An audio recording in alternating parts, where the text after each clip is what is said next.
దీవెంచుతో నన్ను పితా పుత్ర పవిత్రాత్మ నామమున ఆమేన్.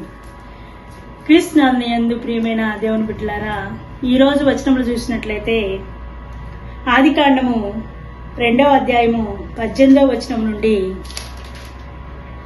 24వ వచనం వరకు చూసినట్లయితే మనం దేవుడైన యావే సృష్టికర్త అయిన దేవుడు మొత్తం సృష్టించి చివరికి నరుణ్ణి సృష్టిద్దామని నరుణ్ణి చేసి నరుడు ఒంటరిగా జీవించడం తనకి ఇష్టం లేక నరుడికి ఒక తోడు కావాలని చెప్పి అనేక పక్షుల్ని, క్రూర మృగాల్ని, జంతువుల్ని అన్నింటినీ సృష్టించి నరుడి దగ్గర తీసుకెళ్తే నరుడికి ఏది సరైన జోడిగా దేవుడికి అనిపించలేదు. అదే మనం ఇక్కడ చూస్తాము. కావున దేవుడైన యావే నేల నుండి అన్ని రకముల మృగాలను, పక్షులను రూపొందించును. వానికి నరుడు ఏ పేరు పెట్టినో తెలుసుకుని గోరి వాని అన్నింటినీ అతను కడకు తీసుకుని పోయేను. వానికి నరుడు పెట్టిన పేరే వానికి పేరుగా నిలిచిపోయాను. ఇట్లా అన్ని రకముల పెంపుడు జంతువులను, పక్షులను, క్రూర మృగాలను నరుడు పేరు పెట్టెను. కానీ అతనికి తగిన తోడుగా ఎవరూ దొరకలేదు. అయితే అప్పుడు కూడా ప్రతిదీ దేవుడు నరుడికే వదిలిపెట్టాడు. ఏదైనా సరే, మంచి అయినా చెడైనా ప్రతిదీ నరుడు ఇష్ట ప్రకారమే చేసుకోమని చెప్పాడు. అట్లాగే జీవమైన మరణమైన మన చేతుల్లోనే ఉందని దేవుడు ఫస్ట్ నుంచి అదే చెప్తా ఉన్నాడు. ఇక్కడ తనకు తోడుగా ఉండే సహచరిని కూడా ఏ విధంగా ఉండాలి అది కూడా నరుడికే వదిలేసి ఉన్నాడు. అయితే తనకి ఏది సరిగా లేదని చెప్పి అప్పుడు దేవుడని యావే నరుణ్ణి గాఢ నిద్రపోయినట్లు చేసెను. అతడు నిద్రపోయినప్పుడు ఆయన అతని పక్కటెముక తీసుకొని ఆ చోటుల మరలా మాంసంతో పూడ్చెను. తాను నరుణ్ణి తీసిన ప్రకం ఎముకను స్త్రీగా రూపొందించి దేవుడైన యావే ఆమెను అతని కడుకు తోడుకొని వచ్చెను. అప్పుడు నరుడు చివరకు ఈమె నా వంటిదాయేను, నా ఎముకలో ఎముకని ఎప్పుడైతే స్త్రీని ఆయన తన ఎముక తీసి స్త్రీగా మార్చి నరుడి దగ్గరికి తీసుకెళ్లాడు, అప్పుడు నరుడు ఆమెను ఇష్టపడి ఉన్నాడు. అంతకుముందు పక్షుల్ని, జంతువుల్ని, క్రూరముగా ఏవి తీసుకెళ్లినా గాని నరుడు ఇష్టపడలేదు. అట్లాగే దేవుడు ఏదైతే తన చేతులతోటి చేసినా ఆమెను తన దగ్గర తీసుకెళ్ళినప్పుడు నరుడు ఇష్టపడి ఉన్నాడు. అదేవిధంగా అది ఫస్ట్ దేవుడు చేసిన పెళ్లి, కుటుంబ జీవితాన్ని వాళ్ళతో మనం ప్రారంభించి ఉన్నాము. అదేవిధంగా ఈ దినాల్లో కూడా ఇప్పుడు చూసిన యువకుడు ఒకసారి ఉండొచ్చు, యువతి ఒకసారి ఉండొచ్చు. కానీ దేవుడి సంకల్పం ఎవరితో అయితే ఉంటుందో, ఎవరైతే భార్యాభర్తలుగా ఆయన నియమించి ఉన్నారో వాళ్ళిద్దరు ఎప్పుడైతే ఒకరికొకరు ఎదురు పడతారో అప్పుడే ఒకరికొకరు ఆయన ఎప్పుడైతే అది జరగాలి అని రాసి పెట్టిందో అప్పుడు వారిద్దరికి మాత్రమే వివాహం జరుగుతూ ఉంటుంది. అందుకే మనం చూస్తూ ఉంటాం వివాహం అన్ని విషయాల ఘనమైనదని. అది దేవుడు నిర్ణయించబడింది, మనం ఈ లోకంలో నిర్ణయించేది కాదు. కానీ దేవుడు ఎవరిని ఎవరితో జతపరచాలనుకుంటారో వాళ్ళు వాళ్ళ దగ్గరికి వచ్చినప్పుడే అది వివాహంగా మారుతూ ఉంటది.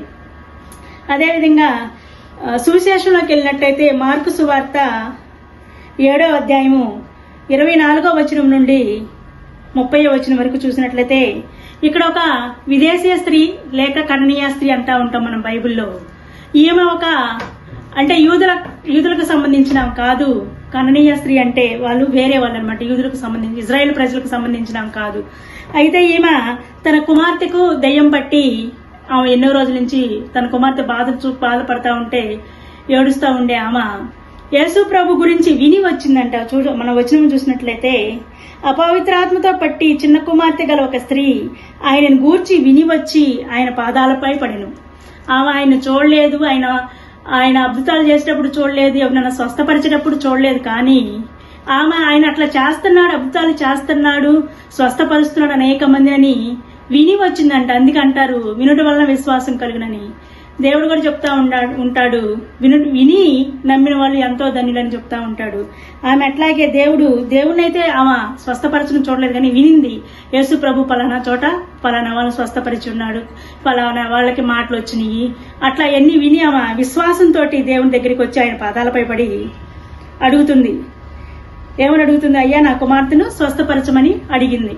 అప్పుడు యేసు ప్రభు అంటున్నాడు, అందుకు యేసు బిడ్డలు మొదట తృప్తి చెందవలెను, బిడ్డల రొట్టెలను తీసుకొని కుక్క పిల్లలకు వేయుట తగదు కదా అంటున్నాడు. చూడండి, ఆయన మనల్ని ఎంత హెచ్చించాడో, ఆమెను ఎంత ఇదిగా చూసాడో ఇక్కడే మనం గమనించాలి. ఇజ్రాయెల్ ప్రజలంటే క్యాథలిక్స్ కానీ క్రిస్టియన్స్ కానీ ఎవరైనా దేవుని యేసు ప్రభువుకు నమ్ముకున్న బిడ్డలందరూ ఇజ్రాయేల్ ప్రజలని చెప్తా ఉన్నారనమాట. ఐందవుల గురించి అనమాట ఇప్పుడు చెప్పేది. ఆయన మనల్ని అంతగా తన బిడ్డలుగా తన రూపును ఆయన మలుచుకున్నాడు కాబట్టి, తన బిడ్డలుగా మనల్ని ఎన్నుకున్నాడు కాబట్టి మనల్ని అంత స్థాయిలో ఉంచాడు. బిడ్డలకు ముందు తృప్తిపరచాలి, బిడ్డలకు వేసే రొట్టెను కుక్క పిల్లలకు వేగి తగదు కదా అన్నాడు. అయితే ఆయన అన్నమాటగా ఆమె చెప్తుంది, స్వామి కానీ బిడ్డలు పడవేయి రొట్టె ముక్కలను భోజనం బల్ల కింద ఉన్న కుక్క పిల్లలు తింటాయి కదా అని అడుగుతుంది. చూడు ఆమె ఎంత తగ్గించుకుందో, ఎంత దీనంగా దేవుణ్ణి అడుగుతుందో మనం ఇక్కడ గ్రహించాలి. అవును, దేవుని సన్నిధిలో మనం అడిగేటప్పుడు గర్వంతో అహంకారంతో నేను ఉపవాసాలు చేశాను, ప్రార్థన చేశాను అని కాదు. మనం దినాది దీనంగా దేవుని సన్నిధిలో ఉన్నప్పుడు మనకేం కావాలో ప్రార్థించాలి, దీనంగా ప్రార్థించాలి. ఇక్కడ ఆమె చేసింది కూడా అది. తనను తాను ఎంత తక్కువగా దీనంగా ఆయన అడుగుతుందో, అయ్యా కుక్క పిల్లలకు ఆ బిడ్డలు తిన్న రొట్టెలు కుక్క పిల్లలు తింటాయి కదయ్యా, అదైనా పర్వాలేదని ఆమె అడిగినప్పుడు యేసు ప్రభు చెబుతున్నాడు, అందుకు ఆయన నీ సమాధానం మెచ్చదగినది, నీ కుమార్తె స్వస్థత పొందినది, ఇక నువ్వు పోయి రమ్ము.